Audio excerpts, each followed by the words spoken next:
Welcome, dear brothers and sisters, to our Orthodox channel. The sign of the cross is one of the most ancient and powerful Christian sanctities. It is not only an outward sign of our faith, but also an invisible spiritual weapon, by which we drive away unclean spirits, sanctify ourselves, and call down God's blessing. St. John Chrysostom said, "Do not be ashamed to trace the cross on your forehead. The angels see it and rejoice. The demons tremble and flee." Sadly, it is often performed hastily, carelessly, with confused movements, without proper attention or reverence. Because of this, we can lose the deep meaning of this holy action.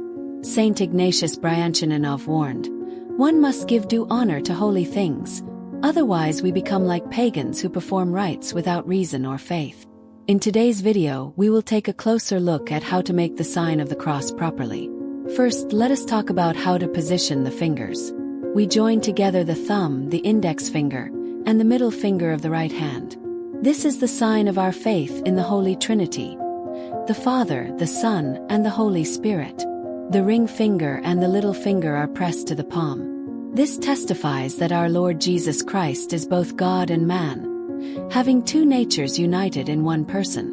The sign of the cross must be made only with the right hand, for the right side has always symbolized honor, blessing, and the power of God. The left, in Christian symbolism, often represents weakness, sorrow, and separation from God. Therefore, for sacred actions we use only the right hand. Now let us pay attention to the order of touching. First, we touch the forehead with the words, "In the name of the Father." Thus we sanctify our thoughts and acknowledge that God is the beginning of all wisdom. Then we lower the hand to the lower part of the chest, approximately the solar plexus, saying, "And of the Son."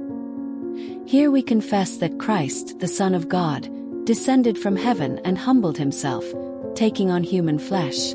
Touching this place, we symbolically confess his incarnation, his humility, and call for the sanctification not only of our mind, but of our whole being, soul and body. This also reminds us that faith must take root deep within us, in the very foundation of our lives. Next, we touch the right shoulder with the words, "And of the Holy."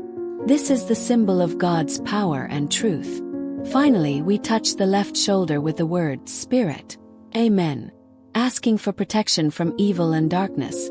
For the left side in Christian symbolism is often associated with temptation and separation from God. It is very important that the hand moves clearly, without haste, with reverence and attention. During the sign of the cross, we must not be distracted or engage in conversation. This is a moment of short but deep prayer. The sign of the cross is a visible confession of faith. Each movement carries deep theological meaning. When we cross ourselves carelessly or thoughtlessly, we lose spiritual benefit and show that we do not truly understand the significance of this act. Blessed Augustine said, "The outward without the inward is dead, and the inward without the outward is incomplete." In other words, both faith in the heart and the reverent outward sign of the cross must go together. Let us remember, when we cross ourselves properly with faith and love for God, we place upon ourselves the seal of Christ, confessing him as Lord and Savior. It becomes our invisible shield against all evil. Every sign of the cross is not merely outward gestures, but an inward confession of faith. Each touch is our prayer, each movement, submission and love for the Lord. Therefore, let us make the sign of the cross with attention, humility, and reverence.